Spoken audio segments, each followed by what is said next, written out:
আল্লাহ বিশ্ব মুসলমানকে তুমি হেফাজত ফরমাও। আল্লাহ ইসরায়েল আমেরিকার জালিমুল্লাহ থেকে ইরানকে হেফাজত ফরমাও। আল্লাহ ইরানকে হেফাজত ফরমাও। ইরানের যারা শহীদ হয়েছে এদের শাহাদাতকে কবুল ফরমাও। ইয়া আল্লাহ বিশ্ব মুসলমানকে এক বানাইয়া দেও, নেক বানাইয়া দেও। আল্লাহ আমরার জন্মভূমি হিন্দুস্তান, আমরা জানার চাইতে কলিজার চাইতে প্রিয় ভারতবর্ষ, আল্লাহ তুমি কেন রহমত বরকত নাযিল ফরমাও। আল্লাহু আকবার।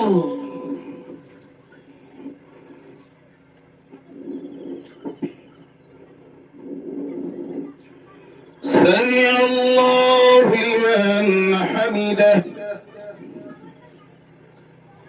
الله أكبر.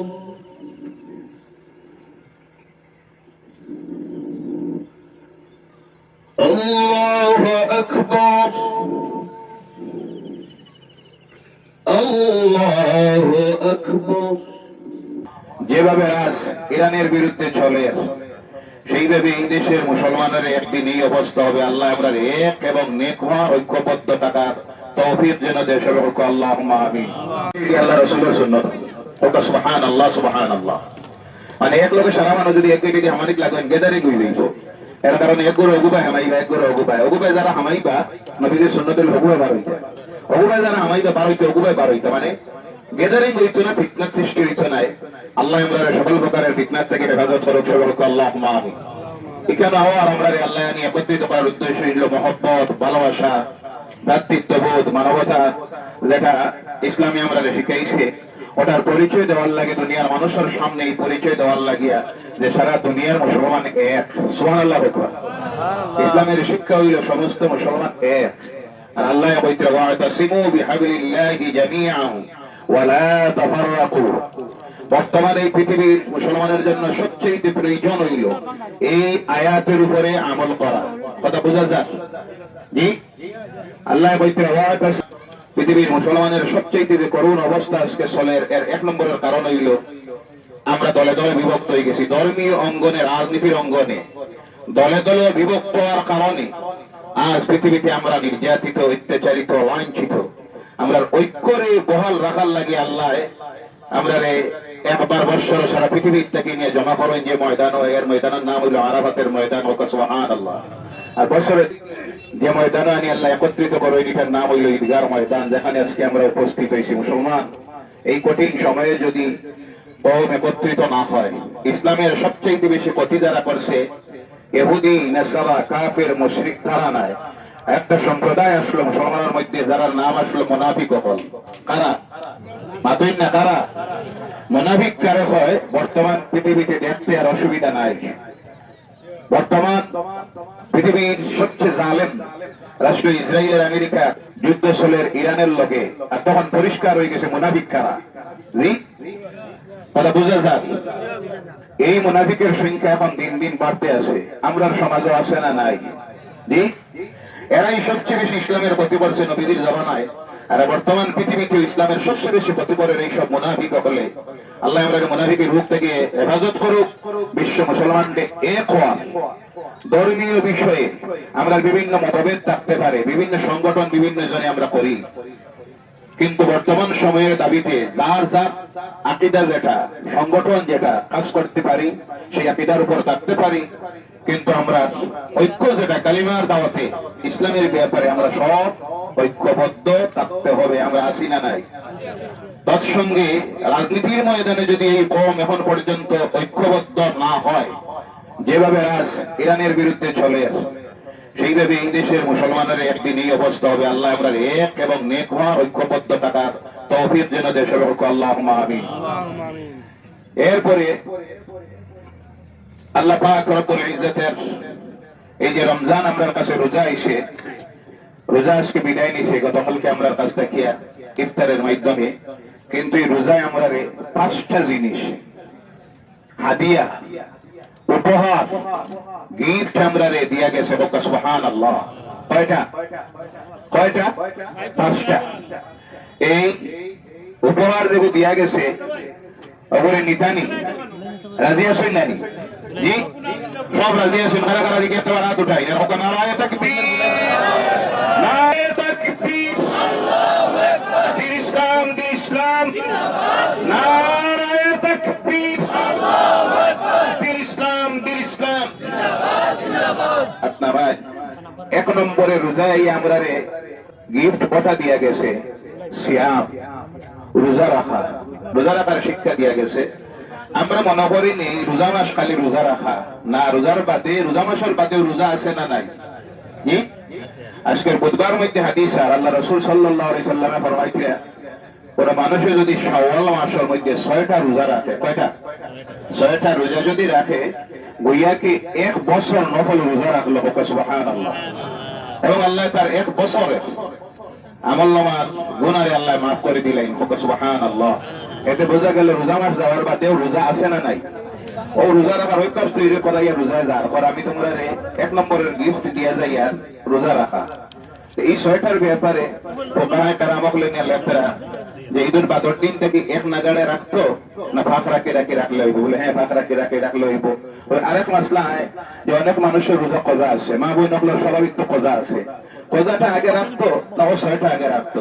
ইমাম আবু ইউসুফ, ইমাম শাফিঈ অভিমত হইল কজাটারে আগে রাখলে তো ওগুলো পরে রাখতো। আর এমন আবু হানিফা আর শাফিঈর মত হইল কজা আগে রাখলে তো পরে রাখতো। ইমাম আবু ইউসুফ মুহাম্মদ রাহমাতুল্লাহ আলাইহি তার মত হইল যে এটা আগে রাখলে হইব, কজা বাদে রাখলে হইব, কজাটারে আগে রাখলে হইব, এটার বাদে রাখতে হইব, তার এখতিয়ারের মধ্যে।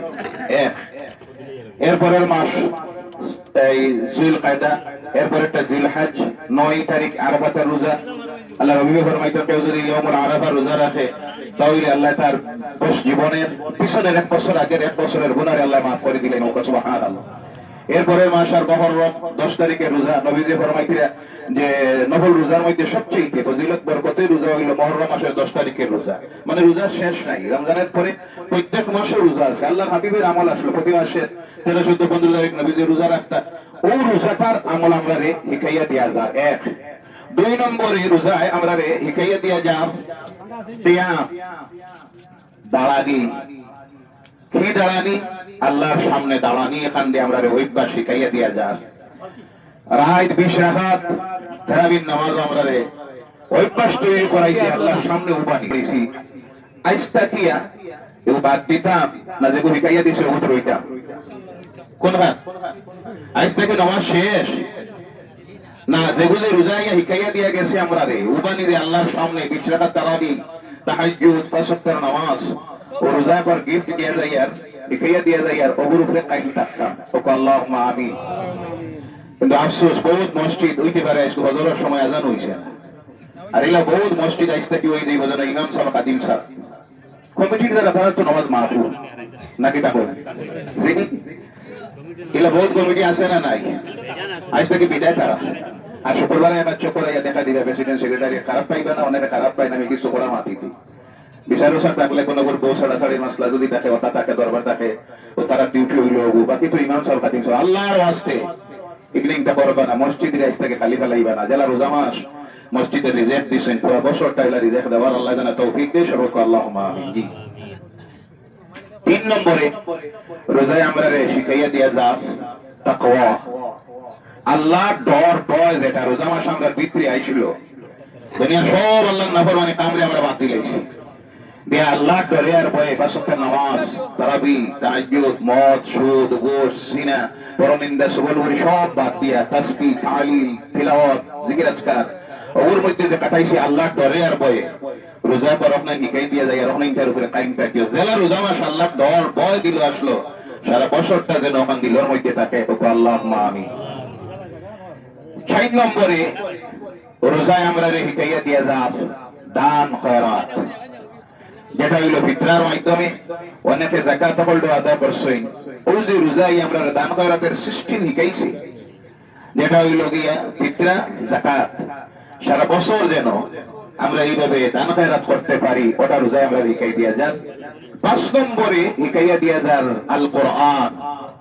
রোজা মাস যারা তোমরা কোরআন শরীফে তিলাওয়াত করছো, তারাবির নামাজে উবাইয়া তিলাওয়াত করছো, হাজার হাজার পেছনে উবাইয়া কোরআনের তিলাওয়াত হইছো, রোজা মাস যাওয়ার বাদে ইকান্ডে ছাড়িও না। কোরআন দে আমলের মধ্যে ধারণ করিয়া রাখিও, তিলাওয়াত করিও, পরিবারে, সমাজে, রাষ্ট্রে, নিজের জীবনে ও কোরআন কান্তা যে চালাইও, এই পাঁচটারে যদি তোমরা দূরে রাখি লইতে পারো, আমি রোজা যাই আর কি, কিন্তু গিফট যেটা দিয়া যাই আর দুনিয়ার জিন্দিগি তোমরা কামিয়াবির জিন্দিগি হয়ে যাই বুঝিয়া আল্লাহ যেন আমরা এই পাঁচটা রমজানের দেওয়া গিফটের উপরে রোজার পরে কায়েম এবং দায়িম থাকার তৌফিক দেয় সবাই আল্লাহুম্মা আমিন। পিছনে সব বারের কালেকশন শেষ হয়ে গেছে, ঈদগাহ সব হয়ে গেছে। প্রতি বছর কথা বন্ধ করো, নামাজ আরম্ভ হয়ে যায়।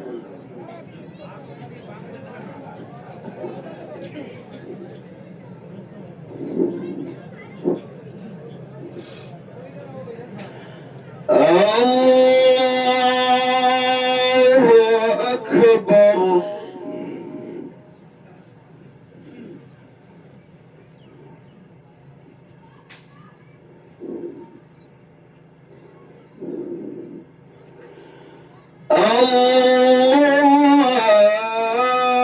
Allahu Akbar.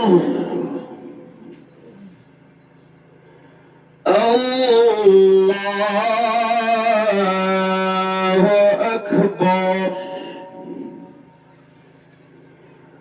Allahu Akbar. Alhamdulillahi Rabbil Alamin. الرحمن الرحيم مالك يوم الدين إياك نعبد وإياك نستعين اهدنا الصراط المستقيم صراط الذين أنعمت عليهم غير المغضوب عليهم ولا الضالين.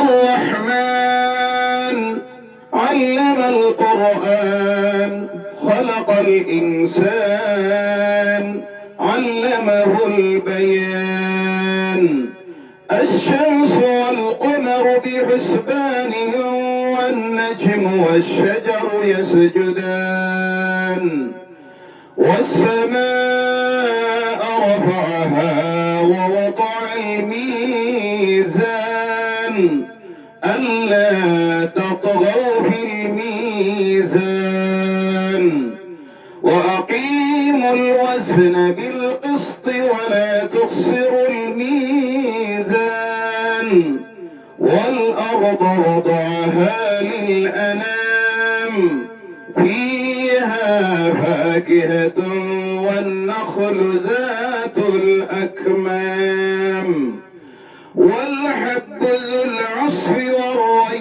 والريحان فبأي آلاء ربكما تكذبان خلق الإنسان من صلصال كالفخار وخلق الجن من مارج من نار فبأي آلاء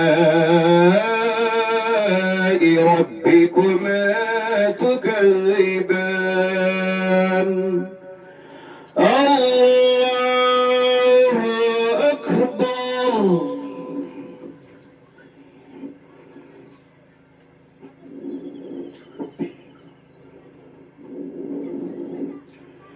سمع الله لمن حمده.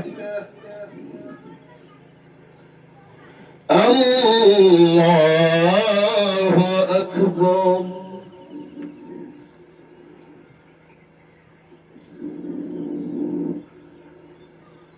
الله أكبر. الله أكبر.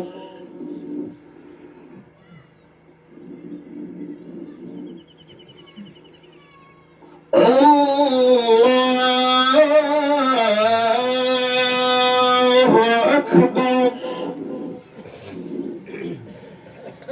الحمد لله رب العالمين الرحمن الرحيم مالك يوم الدين إياك نعبد وإياك نستعين اهدنا الصراط المستقيم صراط الذين أنعمت عليهم غير المغضوب عليهم ولا الضالين.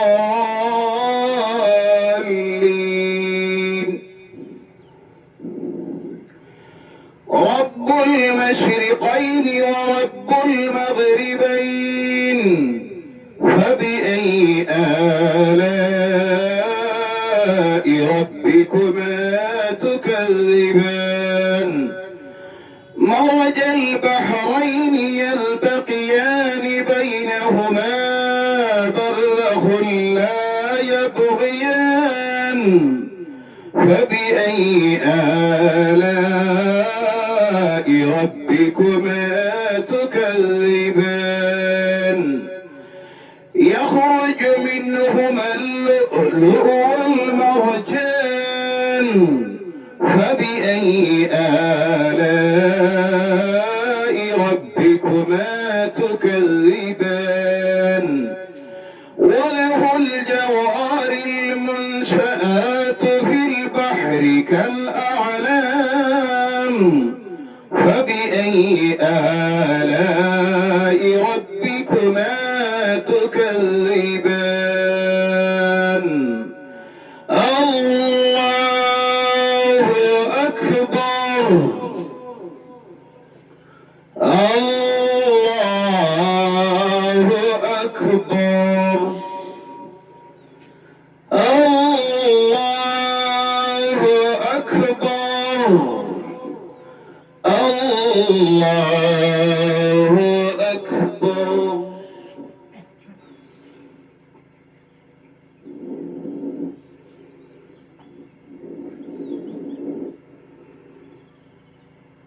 سمع الله لمن حمده الله أكبر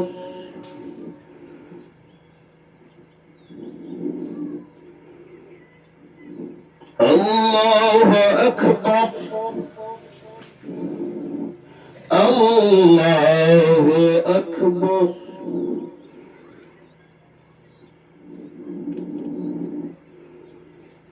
الله أكبر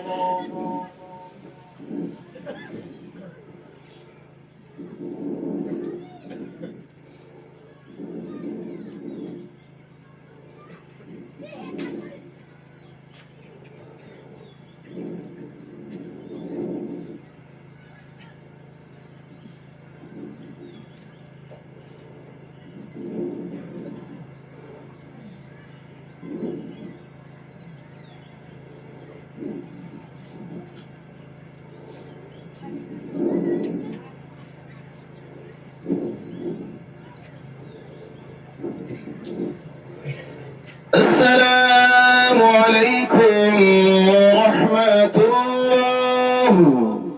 السلام عليكم ورحمة الله.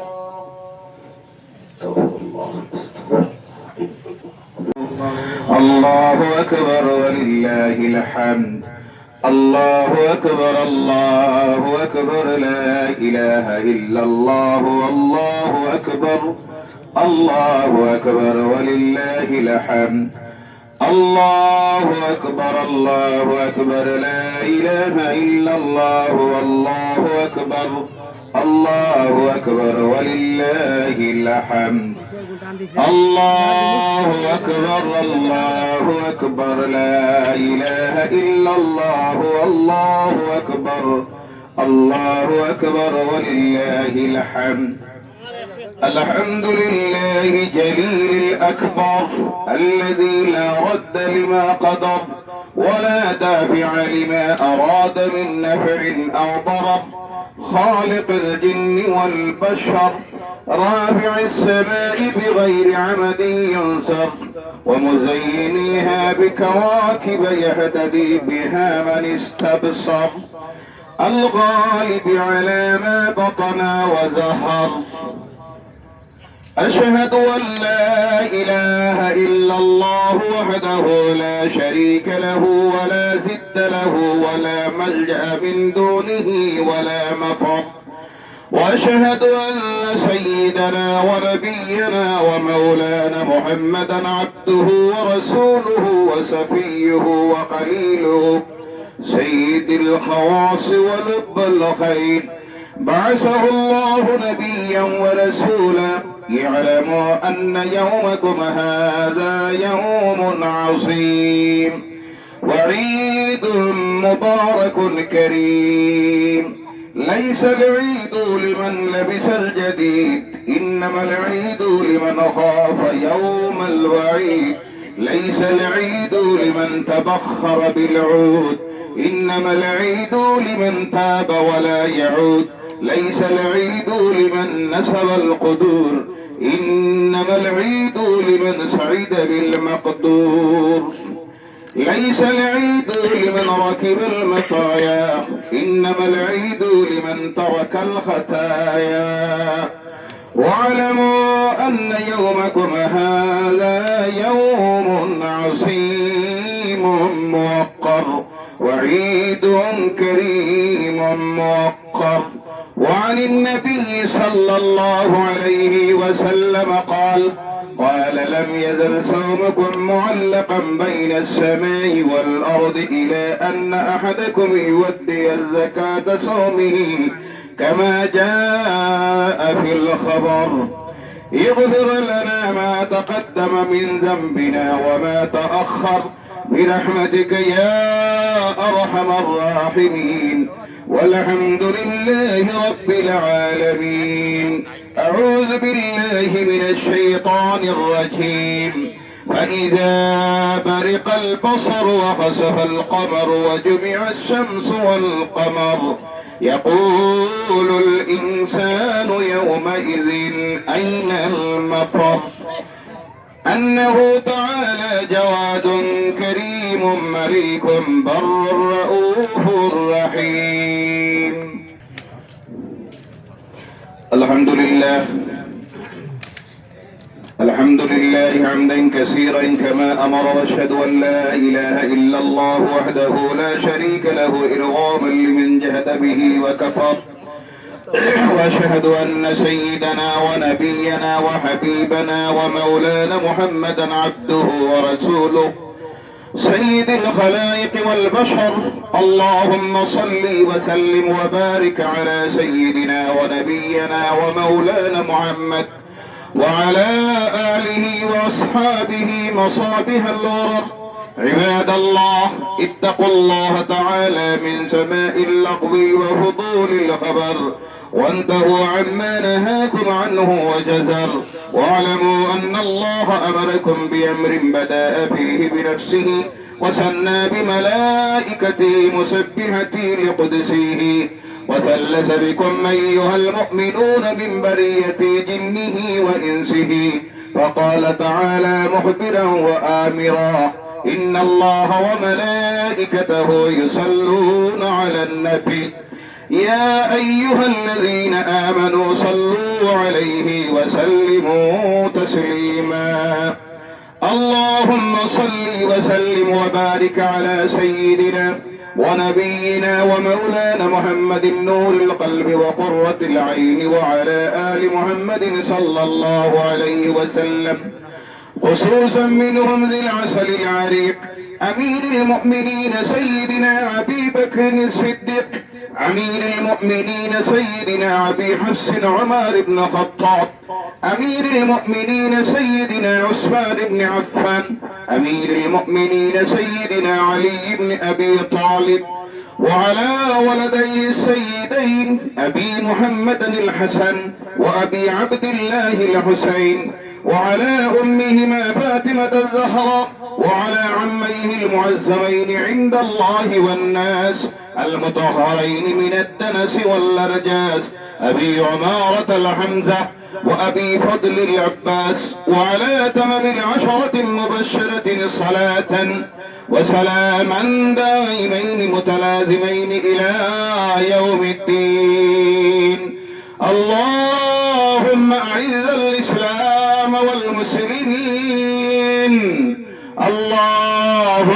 أعز الإسلام والمسلمين اللهم أعز الإسلام والمسلمين اللهم ألف بين قلوبهم وأصلح ذات بينهم وانصرهم على عدوك وعدوهم اللهم اخذل الكفرة اللهم اخذل الكفرة اللهم اخذل الكفرة والمبتدعة والمشركين واليهود والنصارى اللهم شتت شملهم اللهم ازق جمعهم وانزل بهم بأسك الذي لا ترده عن القوم المجرمين اللهم انصر من نصر دين اللهم انصر من نصر دين واغزل من غزل المسلمين اللهم انصر من نصر دين محمد صلى الله عليه وسلم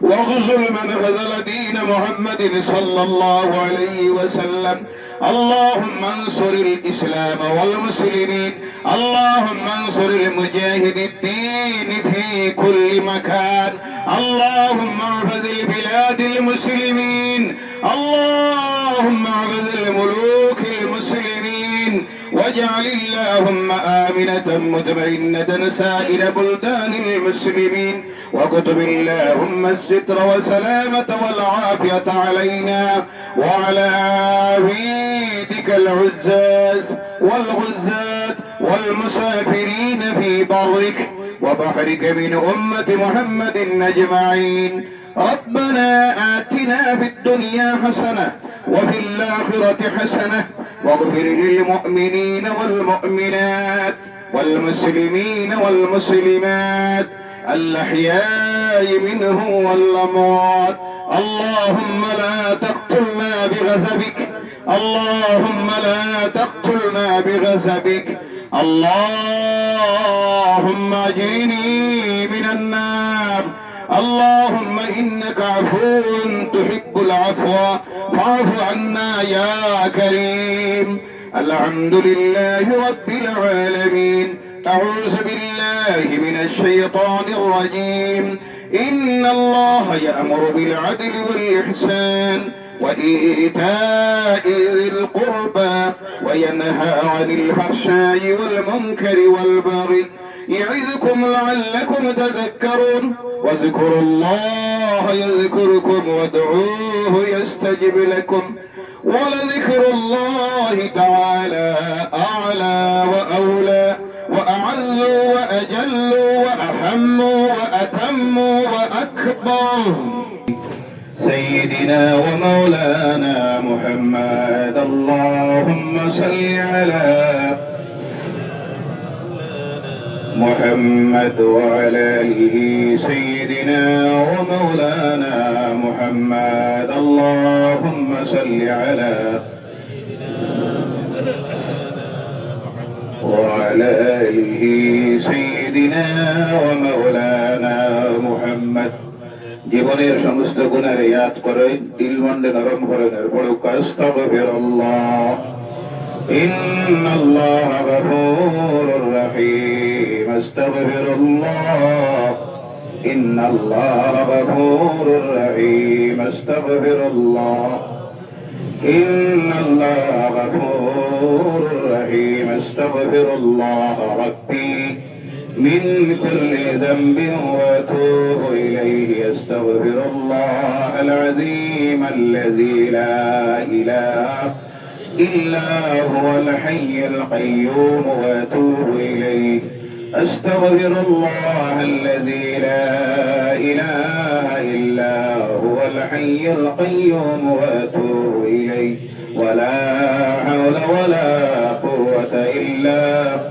بالله العلي العظيم لا إله إلا الله محمد رسول الله صلى الله عليه وسلم أشهد أن لا إله إلا الله وحده لا شريك له وأشهد أن محمدا عبده ورسوله صلى الله عليه وسلم اللهم آمين اللهم بلغ صلاتنا وسلامنا واحوالنا واقوالنا الى روضة النبي صلى الله عليه وسلم.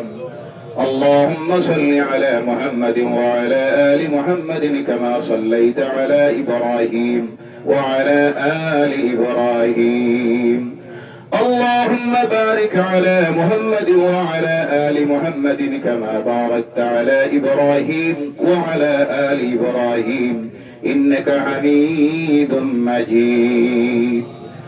ربنا ظلمنا أنفسنا وإن لم تغفر لنا وترحمنا لنكونن من الخاسرين. ربنا آتنا في الدنيا حسنة وفي الآخرة حسنة وقنا عذاب النار وادخلنا الجنة مع الأبرار برحمتك يا عزيز يا غفار يا رب العالمين. আয় আল্লাহ, তোমার নাম রহমান, তোমার নাম রহিম, তুমি গফুর রহিম। ইয়া আল্লাহ, এই ময়দানে এক মাস রোজা রাখার পরে, কিয়ামত আদায় করার পরে, দান খয়রাত করার বাদে আল্লাহ আমরা গুনাহগার হল এই ময়দানের মধ্যে জমা হয়েছি। মাবুদ, আমরা গুনাহগার, আমরা শিয়াকার, আমরা পদকার, আমরা বারবার স্বীকার করি। ইয়া আল্লাহ, জীবনে যা করিলেছি আল্লাহ সব ইহাদ করিয়া তোমার দরবার খালিস তওবার নিয়তে আতকারে পাঠাইছি। মাবুদ আল্লাহ, আমরা গুনাহ দিকে চাইও না, আমরা আমল লওয়ার দিকে চাইও না। মাবুদ, এই ময়দানের মধ্যে সমাজের সবচেয়ে সম্মানিত ব্যক্তি হল মোল্লার ইমাম সাহেব হলে হাত পাতাইছেন। ইয়া আল্লাহ, 10 দিন তোমার ঘরের মেহমান ওই আল্লাহ দেখা আদায় করিয়া হাত তুলিছেন। মাবুদ, ভাই দিচ্ছ আল্লাহ, তোমার বাড়ির সবর করনে ওয়ালা যারা করিয়া এই সৈন্যরা রাতর ভাই সেহরার ভাই অট্টাবার সমাবল্লবার ভাই চাইও না। ইয়া আল্লাহ, এই বছর তোমার বাড়ি যারা ডাকিলে দাওয়াত দিলে আল্লাহ আমার লইয়া হাত পাতাইছি। আমরা গুনাহগার হলে আল্লাহ, আমরা রোজারে, ইফতার রে, চেরি রে, ফিতরা রে, যাকাত রে, দান খয়রাত রে, তিলাওয়াত রে, তাসবিহাত রে তুমি কবুল আর মঞ্জুর ফরমাও। সব আনাইতারে মদিনার হাবিবের দরবারে আলিয়া পৌঁছাই দেও। কোন উম্মতে মুহাম্মদি যারা কবর বসে গেছেন প্রত্যেকের আমার মধ্যে নিয়ে পৌঁছাই দেও। আল্লাহ, খাস করে মাবুদ, আমরা দেখুন তাই হাত তুলেছি। আল্লাহ, আজকের এই ময়দান থেকে আমরা কালিয়াতে ফিরাইও না। আল্লাহ, বহুত মানুষ গত ঈদের দিন এই ময়দান আমরা লগে আসলাই নাই।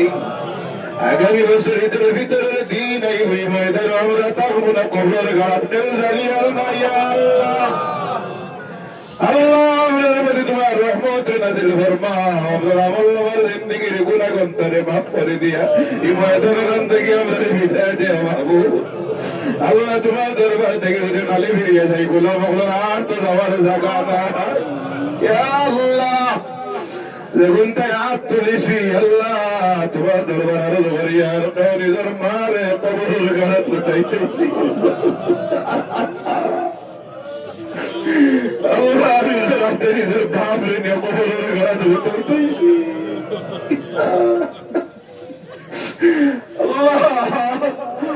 কদমের মধ্যে হাত রেখে এদিকে যাইতে শুনে দিয়া এই দাবাইস তো না।